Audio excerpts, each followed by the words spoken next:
Happy Friday. Yay. Yay. I think you say that every time. Do I? Yeah. Oh, I see. Hang on a second. What? Is that better? I think so. Okay. I just want to make sure I'm not covering the thingy. I don't think you are. Otherwise we couldn't see ourselves. It's true. God, look at my quarantine hair. Yeah. We're being good and not getting our... we've just opened up today in Colorado that you can get your hair done. And we're being good and not doing that. I don't know that my barber's open. I don't know. I don't know. I mean, at a certain point, I'm just going to have to break down and shave my head. What, Milo? What? What? He's upset. He's got needs. I hope you guys can hear him, and that's why I'm not talking. Squeak, squeak. I guess wrist check. Oh, yeah, let's do wrist check. Well, wrist check. Hooray! Hooray, wrist check. You get to go first. Okay. I'm wearing my first Omega, if I could turn my wrist the right way. There we go. Oh, the birds are pissed off that that tree's gone. Yes. They're like, where's the tree? Can we talk about my watch? Oh, you're Omega. You're Don Draper. Mm-hmm. Yeah. So, Spencer made that for me. I did. I built that for her. That's got that really nice fine grains of rice bracelet. It's such a nice watch. Mm-hmm. Vintage Omega is so underrated. And I am wearing actually one of my recent favorites. I'm wearing my 6119 MacV SOG watch. I don't know, there's just the excellence of this movement, and it keeps such great time and has such excellent amplitude. Stainless steel case, because the next generation 6119s, they had a plated base metal case. And the movements, 6119s are kind of persnickety. I don't know why, but they are. But this one, 6619, is just so beautiful. It runs so nicely and such a great case. I've been wearing it for days. Oh, and Sabrina would have been wearing this, which is a black panda, except I never got around to restoring this for her. These are really cool. No one ever talks about these. Everybody goes bananas about regular pandas, but the black pandas, which I think are really striking, are incredibly undervalued. No one ever talks about them. Of course, a lot of them look really beaten up because of the plated case, but I think it's a nice watch. Anyway, I've got to get that. The tree that the birdhouse used to be. Oh, he bought a chainsaw. We bought a chainsaw. It's very nice. I wanted to get the really hardcore super one that with a V8 motor and a supercharger that flame jumpers use, but the guy talked me into the dainty little tea party one. But it worked perfectly fine. But anyway, there was a dead tree out there that I finally took down, but it had a birdhouse in it, and the little finches or chickadees or whatever the heck they are. What are they? I think they're chickadees this year. Anyway, they were just looking in the pile of bracken, saying, "Where's our birdhouse?" I did save the birdhouse and the branches that it was on, and I'm going to put it on a plaque and mount it to the house so that they have a place that's safe and that the kitty cats can look at them but can't get to them. Yeah. God, what? What? I don't know. Okay, well let's go for it. Okay. R.W. Williams Sr., are you accepting new repair requests? Well, I mean, I accept requests, but I can't accede to them. I'm currently, I think I'm 58 jobs deep now. I was 14 months ago. I had just shy of 2. Hey, there's another police officer. Why are they coming down here? What? You're going to drive me crazy. Why am I going to drive you crazy? Because you care about the window. I do care about the window. You're the one who says you got to be it's the housewifery thing to do, and yeah. I'm home all the time, so. Yeah, but you're looking at the wrong things. You're not looking at the neighbors. Oh, well, I can't help the neighbors. Anyway, 14 months ago, I had just under 200 jobs. I stopped taking all work at that time. So now we're heading into summer, and I'm down to 58 jobs, I believe. So at this point, gosh, I'm hoping by the fall, I can maybe take work, but I have to tell you, it's a great comfort to me that even in these tough times, we're getting people writing to us all the time saying, hey, can you take a job? And so I thank you very much for that. And I'm always sorry that I have to say, not right now, but unfortunately not right now, but I very much appreciate checking in with me, and I will make sure to let people know when I do take work again. Stephen Weimer. Yep, I'm a huge fan of the 6922. This is the Orient movement. And positional accuracy is far superior to the 7S and 4R Seikos. Surprised it took you this long to discover the modern Orients. If you do a bit of research on the Orient crest, you may like the logo more. The only downside to the Bambino is the 21mm lug width. I think the thing with Orient is that the stylings are very sort of, I don't know, they look a little, and forgive me, this is just me, I'm not saying this is a fact, it's just my feeling of it. I like things that are pretty wacky and loud and two-tone and funky, and Orient is very, well, I shouldn't say, Orient seems to me to be conservative and, I don't know, very restrained and a little sort of, it takes its styling cues from a bunch of different places, rather than resting on its own sort of design heritage, that grammar of design thing that Seiko did, that's so instantly recognizable as Seiko. I'm not aware of anything for Orient that is that. I don't know what their look is, so it's a matter of my having to learn more. From Randy Allen. Hi guys, glad you have one of the new Uncle Seiko Speedy bracelets. I'm waiting for the flat length 19mm model for my FOIS, but I guess it will be a few months. Anyway, glad to see that you have one and approve of its quality. Everybody says FOIS. I don't know what that means. I guess I should have looked it up. But yeah, anyway, the quality of the bracelets is great. Larry did a really nice job. And the bracelet that I put on my Speedy Pro it's perfect. It's exactly what should be there. Because the solid end links for the modern Speedy bracelet with that tongue that sticks out, it's too much. It's a light watch and it should have a lighter bracelet, and it works better.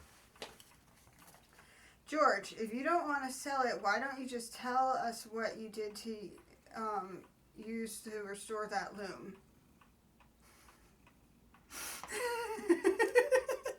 I told him it made me angry. George, I'm not angry at you or your question. I'm angry at a situation that happened a while ago of people saying that he's holding and hiding things from the community that he was banned from, and it pisses me off that people expect him to take things from our business and I'm sorry, and to just give it away. We're not going to do that. We're a business. I mean, I don't see KFC giving away their secret recipe, and nobody cares about that. Leave us alone. Also, a lot of people say it's a game changer. It has done something, yes, that has not, to my knowledge, been able to be done before. That makes it important and also valuable, but it's also, I have not finished testing it at all. And I've had a few testing on my own things. I've had some less than positive results. It's not quite the benign, gentle formula that I was hoping. That there's a tipping point where you get too far and it can really go nuts. And it also seems to have even though I made an effort to basically neutralize the solution when I got to the point I wanted it to get to, it may still continue to whiten, but I don't know. My problem is I always press ahead and I don't do as much documentation as I should. And then, like, I should have been taking pictures of every single stage of whitening on any of my stuff so I could go back and look at it so I could have a reference point. And I kind of did that, but not really. So I have some stuff that I treated last week when I discovered this, and it's just sitting there. It's just sitting out, in one of those little part movement things with the clear bell on the top, and it's just sitting there, and I'm looking at them and checking them. But when it is ready, I could be a dick about it, but it's mine. I invented it. Nobody has been able to find this. I've been looking for this for a decade. No one's been able to do it. It's an easy thing to say. You should just give it away. Oh, well, that's fine. It's not yours. but it is mine, and I did invent it. I'm not sure what I'm going to do with it. Don't take exception, but I don't know. When people say, well, you owe the community, why? I'm trying to not start. I have a hot head sometimes, and I kind of hold on to grudges. It's a terrible habit. And I don't think about it often, but when I do, I get really angry about this community crap. There are definitely people who help me out a lot. Good friends of mine still. The vast majority of the movers and shakers in that community did everything possible to stop me and to undercut me because I was a disturbing force. I was a disruptive force, and they still work against me to this day. And so, screw 'em. Sorry, I don't mean to sound bitter, especially on a sunny Friday with angry birds outside of the window. Angry birds. Anyway, I want to reiterate that, George, I'm not mad at you or your comment. I'm mad at the world. Yep. Okay. Andre Henry. Very nice to see the two of you, and your banter is always fun. Sorry that you are once again having watchboard drama. What else It finds us. We just sit here. We're just people. People come to us. We don't know why. I just want to do my stuff. And people in general are too negative with internet distance. Thanks for addressing the compound issue. When I messaged you and got an initial response, then nothing more, I wondered what had happened. This is always a pleasure, both the videos and the access. Thank you. You didn't get anything back from me because it's not, there's too much information in my head to come out with a coherent, cohesive answer. So I wanted to say too many things. Either the short thing would be like no, or I'm going to write a dictionary entry. So I apologize. I should have gotten back to you, but I'm kind of getting back to you now. Michael Sands. Thanks for the comments on the loom cleaning solution. Here's hoping you keep up with your experiments and ultimately arrive at something that's truly effective and reasonably safe that you'd be comfortable sharing, either as a formula or a saleable product. The only thing I worry about that, even selling like pre-made little ampules of this stuff, is a lot of what I do is tempered by my technique and my method of working. And I would be afraid that if somebody had another way to put it on and they didn't understand my directions, that they could damage their dials. Not that I'm better than anybody else. It's just I work in a very peculiar way, and a lot of times I get results that even I'm not quite sure how that happened, but okay. And so I don't know. I'm still thinking about it, but I have to remind myself the formula is mine. But thank you for your interest. Spencer Braithwaite. Spencer, I wish companies still use those squiggly abstract logos like they did in the 50s. My Elgin and Hellbros, right? I don't know actually. I always say Hellbros, but it's a German brand, I believe. Okay. Both have these weird little logos above or below the brand name. I always thought the combo of the brand name in a distinctive font and a little flourish was nice. I'll post some pictures on Instagram and tag you so you can take a look.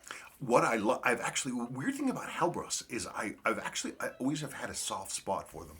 The first watch I wore as an adult, and I wore it obsessively, was a West German Hellbros with a blue radial gradient dial. And it had the Hellbros logo. I wore this watch for most of the 90s. Stupidly, I sold it like when we were at the old house, which I wish I hadn't done. I've never been able to. I've been looking for that model, don't find it. But not too long ago, I was looking at another Hellbros that I had here, and I realized the logo, that Hellbros logo, it's a mainspring. The Hellbros logo is made up of a mainspring with the curl and the bridle on the other side. So if you look at that, it's pretty neat. Little Easter egg. This cat. From Adrian Hargreaves. Hi, hope you're all good. Just a quick question for next week. Would you prefer a Submariner or an MM300? Cheers. Well, how about this? I have both. So let's break and I'll talk about that. Okay. Submaster versus Marine Master. It's an interesting question. Though some people have said in the past, now that I think of it, that this is sort of like the Submariner of Seiko. I don't know. They're different things. They're different pieces. They have their advantages. I love the way the Marine Master handset especially looks. It's a unique watch. This is one of these things where Seiko is instantly recognizable style. There's nothing else in the world that looks like this, but there are many imitators of this. And the same thing is true of this. They're both imitated widely. The Sub, they both have many of the same features. They're auto-wind, they're high beat. They date only, unidirectional bezel. This has tritium dial, so it has that older look. This is sort of, that faux tritium look, but I love the way it looks. I'm really partial to that slightly tan, aged lume look. I've never been a fan of sort of brand new bright white lume. It glows like a bastard. This is a much more conservative design, but as a result, I personally believe has more flexibility in what you can wear it as. I mean, you can wear this thing casual, you can wear it dress, and it's because of it's got a lower height and it's less imposing on the wrist. It can go into more situations, and it's just so classy and classic. Some people think that they're sort of, I don't know, not boring is not the right word. Some people do. But I think that they have sort of an elegance all on their own. They are what they are. This is, I personally believe, a little more limited on what you can wear it. Plus, I mean, in part this is because it's so imposingly tall.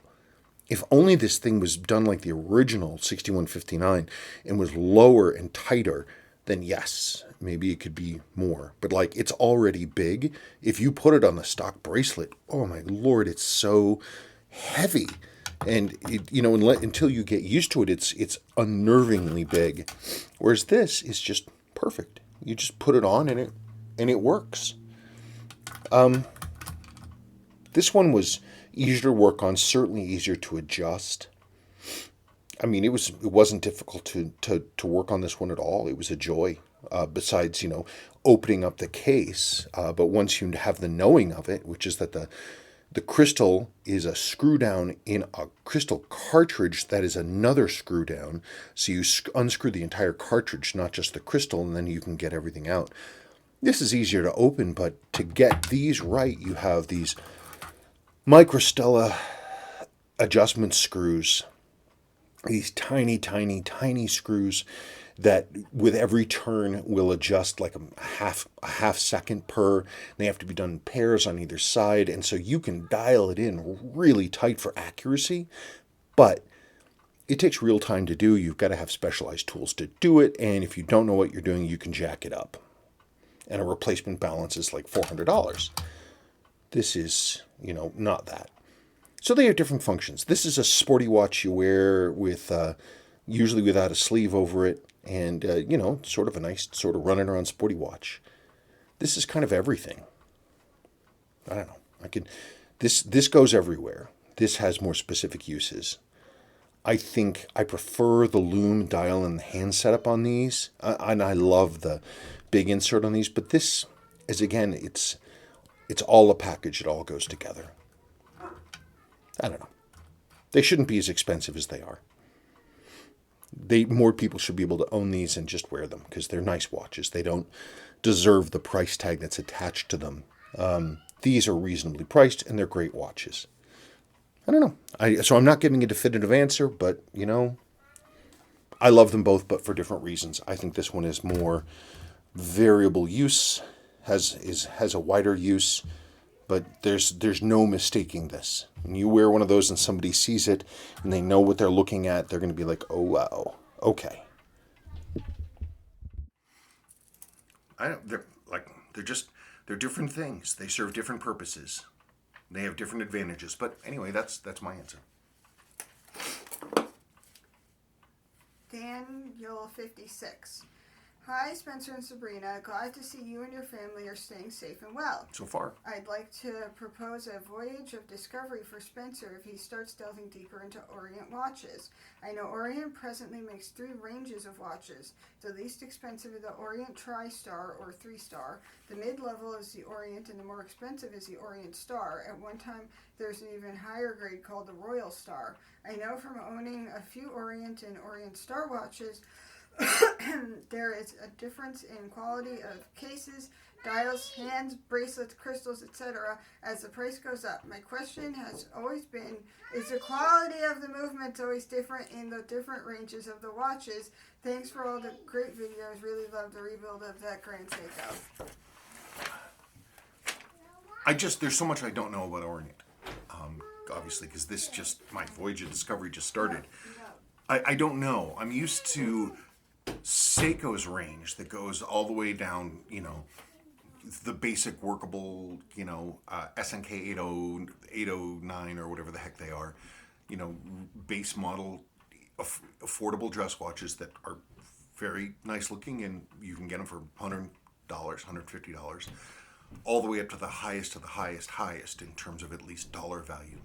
It's interesting to me that Orient's range hovers in the low hundreds to the high hundreds, but nothing higher than that. It's interesting. I don't have a grasp on Orient's vision. I don't know what they are, what they were, what they are, what they're trying to be, what they're planning to be. So I need to learn more about them. And again, I don't know about their sort of signature of design, their signature looks. I can't look at something and say, I think that's an Orient. The only way I'd be able to do it is by looking for that logo, which Julie Hill correctly stated reminded her of an old logo from a pack of 70s era Rothman cigarettes. That was a very, very good observation, because it had that kind of feeling to me, that kind of, I don't know, sort of faux classy feeling to it. But again, my poor wife. All day long she runs around. I just feel terrible for her all the time. Okay. Nacho Valenti. Hi. Oh, this is about the Spanish watchboard drama. Hi, Spencer and Sabrina. First of all, as a Spaniard, I would like to apologize for the comment to the user who did it in a bad manner. As a Spaniard, I'm ashamed of him. And as you say, Spencer, good manners, respect, and education are free, and you can discuss and talk about anything, keeping those premises. Having said that, thank you again for your excellent videos, which you make us learn and enjoy so much. Thanks a lot. I appreciate that, but we're all individuals, and some people suck and many people don't. But you're not responsible for some stranger who happens to share your nationality, much like I am unfortunately not responsible for people in my country's government that I don't have any control over. The Lord knows I wish I did. Anyway, thank you, Nacho. Don't worry about it. It's not a big deal. Daniel Blair. Hi, Spencer and Sabrina. Thanks for the fun weekend watching. Mild pun intended. Just curious about mainspring swapping. I have a 6105 that gives beautiful time, but has moderate amplitude, low 200s. I suspect it's the mainspring. Like you've stated, the 6139 mainspring is a bit more powerful due to the additional thickness. Is there a downside of a more mainspring power in a 6105? I have a spare 6139 spring and was thinking of doing the swap. Be well. Well, couple things to check is I find that a lot when it comes to the 6000 series, you're gonna get a fair amount of amplitude power bleeding away in a bunch of different places, like the center wheel, the center wheel jewel. Everybody needs me. I know. I just had to go do math. I need you most of all. Oh. So like the center wheel.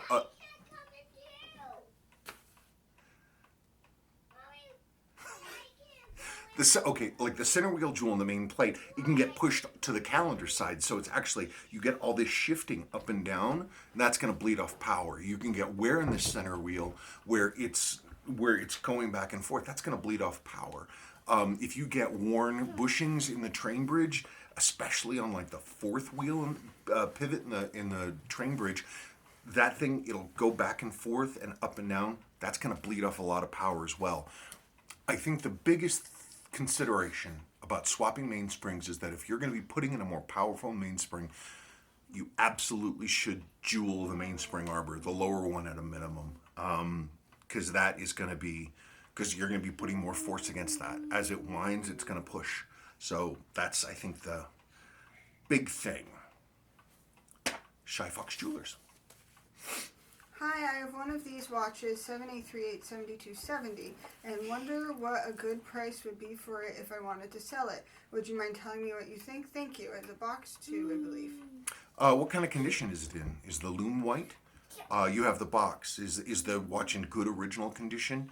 That kind of stuff. I haven't kept up too much on those. Those 7838s, as with lots of Seiko stuff, in any range, there's usually one or two models that are really, really big and people really look for, and the rest of them kind of drift away.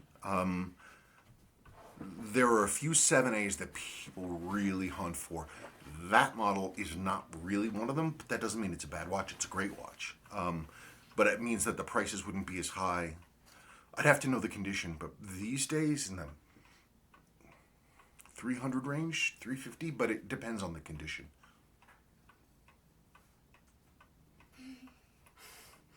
From Anton V. Hi, Spencer and Sabrina. This is Anton. I am founder and administrators of Relojes Especiales, and I would like to apologize on behalf of the forum. I don't know who these offenders are because they use their real names here while being a nickname on the forum, but I still feel a little ashamed to have such users. We are proud of the good manners we handle on the forum, and we certainly don't tolerate bad ones. Maybe that's why those users preferred to come here under cover of their real names. What a paradox. Again, our apologies, and thank you for taking the time to respond. All the best. You know, the author Kurt Vonnegut, he talked about in one of his books about being almost inside one of his own stories, and he talked about in this. It was almost like a waking hallucination for him, the author, in that he was writing the story and he was experiencing the story at the same time. And he said that people think that authors deeply, intimately control every single move of their characters. And he said, but it's not true. It's like you're connected to your characters with rotten rubber bands and you can only vaguely influence what they do. The same thing goes for Spanish watchboard forums.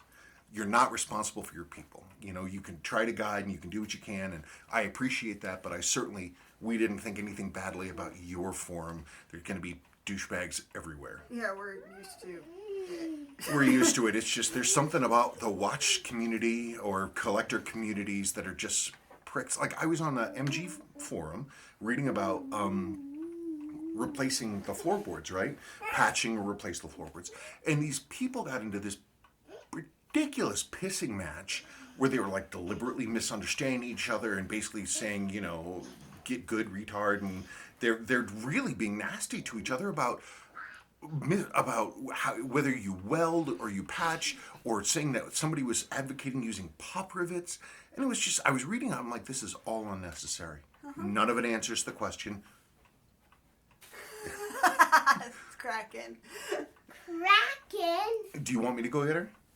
I don't know what I would talk about. Kraken. You can talk about your tan. And that I'm really hungry. Well, why don't you do a meal break? Stop the thing and let's do snack time. Because it's not lunchtime yet. I have 10 Well, whatever. minutes. Mommy. What, Sebastian? What? Anyway, I had a great idea to tan on, Sadie, don't look at me. The other day, while I was knitting, so on my arm I have a giant white spot because I was bent, and I have a sunburn here in the shape of a V. That's my story. It's an exciting one. No. Anyway. Hi, Mommy. Hi, you need to be quiet. Look. It's Milo, I know. Okay. Okay, so we're here with Mr. Boyarsky.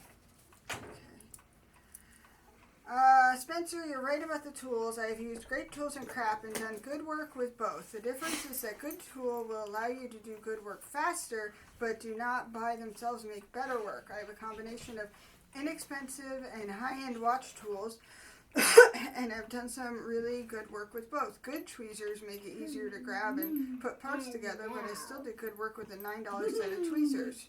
But it was harder to do. True analogy, I learned to fly fish on my grandfather's bamboo 1930s fly rod with 9 weight level line and hand-tied 8-piece leaders. Couldn't have been harder combo to learn on, but I learned to use that and caught a lot of fish. When I could afford a good fly rod and weight forward line, it was so easy to use. To this day, I use the same $40 setup and outfish the guys with the $500 fancy schmancy fly rod because of technique. The tools make it easier, but the skills in the craftsman. You see, so yes, you absolutely should get a nicer iron, but the iron that you have is adequate. But you can get the better one, and it'll make doing what you're doing easier. I'm learning to sew. And yeah, I totally agree. Yeah, it's just... Stop it. Hey, If Sebastian, you want to be in here, you have to be quiet. you have to be quiet. So yes, the right tool definitely helps. It's only if you get to really, really bad broken tools, that things like the stuff that Dad used to use, that you get a situation And where then you it can... would fix I with want duct tape. somebody to carry me. No, No. you're not coming up here. I will put you out of this room, Sebastian. No. Then be quiet. Okay. From Neil Sengupta. Hello, SNS. Very helpful of you guys to help out the vintage Seiko collecting community. Question for next mail call. 1. I have a 6119 7183 from February 1972, which is two-tone silver and gold with a champagne dial. Is this any relation to the Mac V SOG watch? Not that I'm aware of. The models are the models, and that's what it is. I mean, the guys wore stuff that they bought at the PX a lot, so depending on what it was, maybe, but officially, no. 2. My Severe from March 1973 has 6005 on the case back, but 6009T on the dial. Any reason for that? Because the case back talks about area of geographic distribution, and the dial does not. It's that last number, so that doesn't matter. Honk! The dog honks. Honk, honk, honk. He's busy. He's getting whacked on the nose by a cat right now. That's what he does when that happens. From Peter Parker. Hello, Spencer and Sabrina. Spencer, thank you for appointing me as the new moderator on the Seiko subreddit. Oh yes, you're welcome. But you believe me, you're doing me a favor. I'm not doing you any honors. I hope to keep the community healthy and connected with valuable resources like you. Have you encountered many examples of the 4S movement? I understand it was a resurrection of the 52 movement from the 70s, and Seiko used them sparingly in the 90s for mid-tier mechanical watches. Around that time, Seiko made a line of military watches, including models SCFF001003, powered by the 4S15, and also the SCFB001, 003, 005, powered by the 7N21 quartz. My question is, would it be possible to transplant a 4 Series movement into a quartz model? The case reference are 7020 and 0010 for the SCFF001 and the SCFB001 respectively. I don't know. It's a matter of, it's not, I don't know that it's like with the 754Xs and the 6309s where that quartz movement was based off the other movement. I think something like that, I don't think they're related at all, so it would be a total crapshoot if it would work. Just because they're not actually related movements at all. I mean, maybe, but I don't know. I'll have to look it up. I'll have to look into it. From Mark, hey Spencer and Sabrina, I'm from the UK and I've watched your videos for the last 3 years. I loved your weekly evaluation videos. I've never heard the expression shit canned before. Is that a common expression in the US? I can't think of a film or TV show where I've heard it before. Anyway, after 3 years, I'd better subscribe. Done. Oh, well, thank you for subscribing. I'm trying to think if I heard Did your people back east say that? Not really. Not that I can think of. I'm trying to think. But I always knew what it meant whenever you said it. Right. So where did I get it from?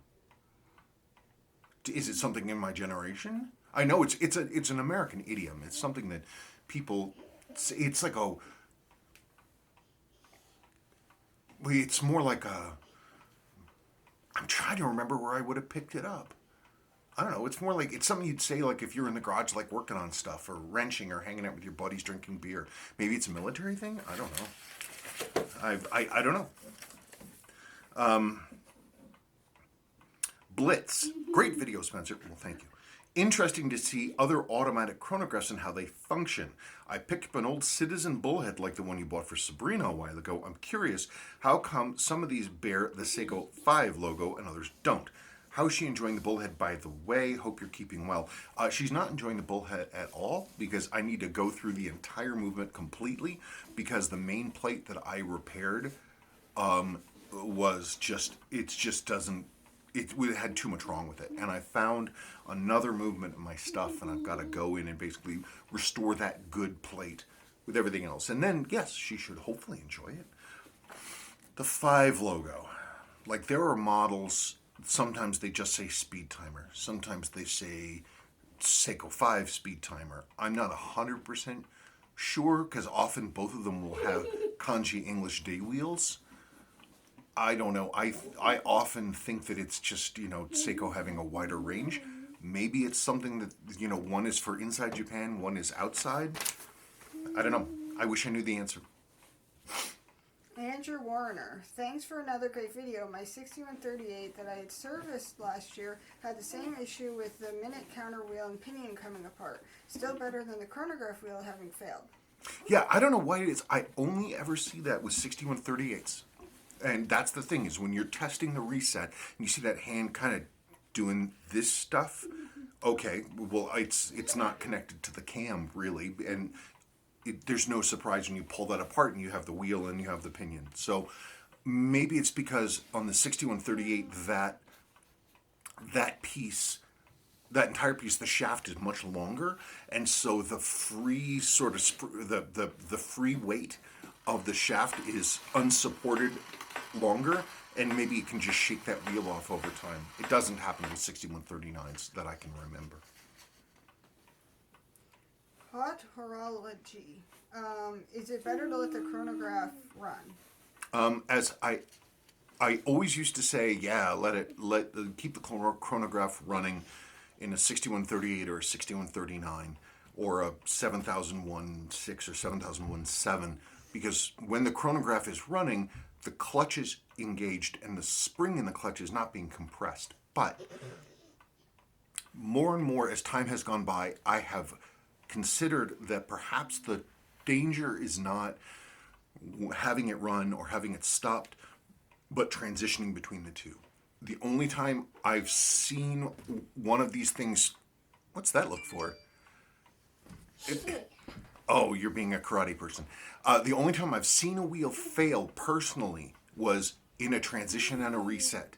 And that's where they're at their most danger because you're putting a bunch of force into them. I think personally that if you're not going, on, off, and you're not doing hard resets, I think you should be okay. Between us, these days, when I'm wearing a 6138 or a 6139, I tend to leave the chronograph stopped. I just am very careful when I reset it. Oh, he's so happy. I'll put that picture in the end. Okay. Timeline watch review.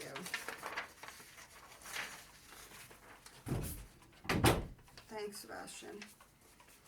Hi, Spencer. I'm a little confused about Daini versus Suwa Seikos. Did the two factories make the same models? For example, was there a Daini 630974X, or was the model only made in Suwa until the early 80s and then made in Hong Kong until 1988?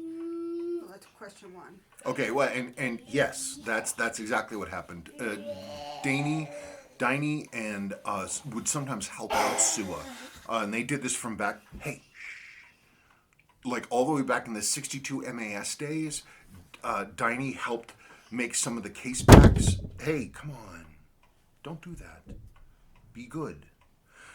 Like you can see, if you see the you have two different case backs. You have one is the horseshoe on the C22 MAS, and one is the dolphin. The horseshoe one is the Daini, and it'll say Daini on the inside. Sometimes, and I think too that they made the dial in the hands sometimes. You'll see a lot of those have this really green lume, and I always think of that as a Daini thing. Also, the Daini loomed dials are the only ones I've seen that will turn, that will patina to tan or brown. You just don't see it very often.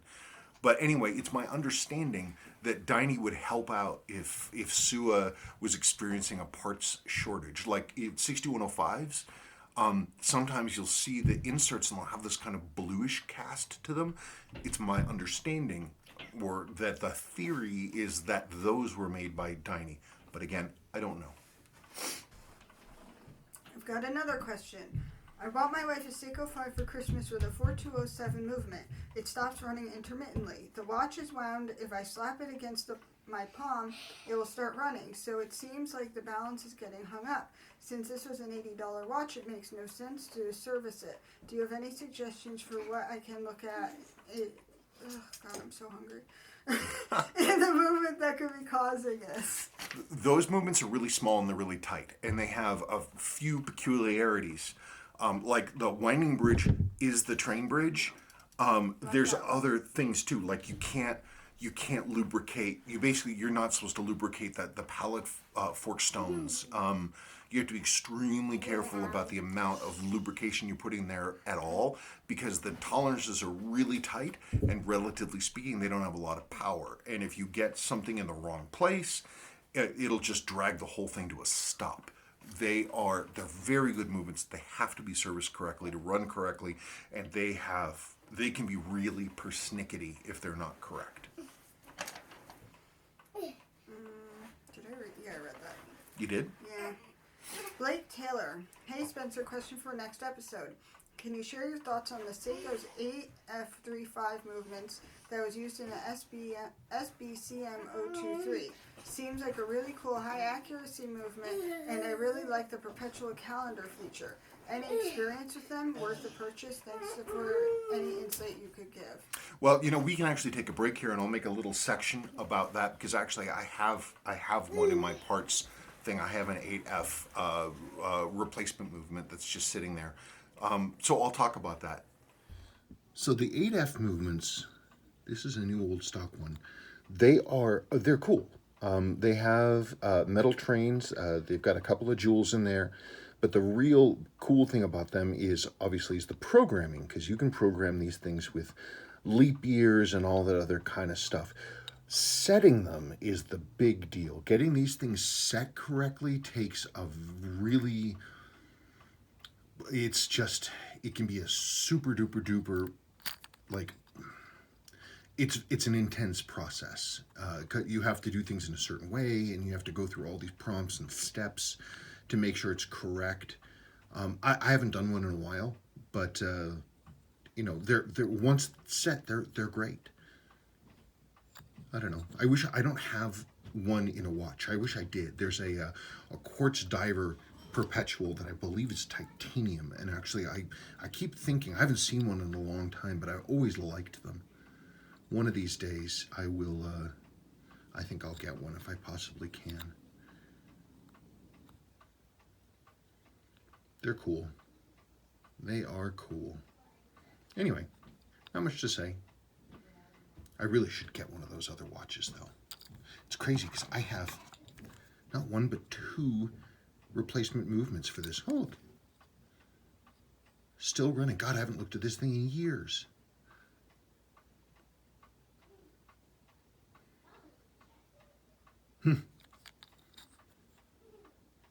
All right, because it has that huge battery on the back. That's what this is missing. This is a bad movement. That's right. There's that huge battery. I suppose it has that giant battery so it can keep running for a really long time. Well, clearly something's happening. I haven't looked at this in years. And it's still running. I wish I had a watch to put it in. It deserves it. Okay.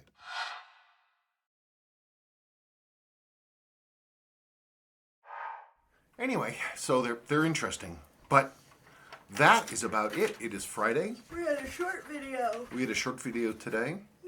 I'm back to working on the MG a little bit. And so that's nice. I finally ripped out all the carpets and everything else like that. I saw what was going on, and so things are working, moving forward. Someday you might get to drive it. It'll be neat. What? Oh, I just remembered there was a comment on there that you skipped over. Oh, it doesn't matter. It's not a big deal. Somebody said, "Hey, I noticed that Spencer jumps a lot when the police go by." Oh, I must have missed it. It doesn't. Well, I lived a dissolute youth, maybe. News to me. Okay. Well, in any case, no. It's just this is a quiet neighborhood, and you see police going down the road. Maybe there's drama. Yeah, like for a while there was a sheriff driving down the road multiple times a week. Well, that was the domestic violence thing, yeah, right? because there was domestic violence, and then I guess they were doing checkups or something. I don't know. It's because we looked at the police report that we saw what was happening.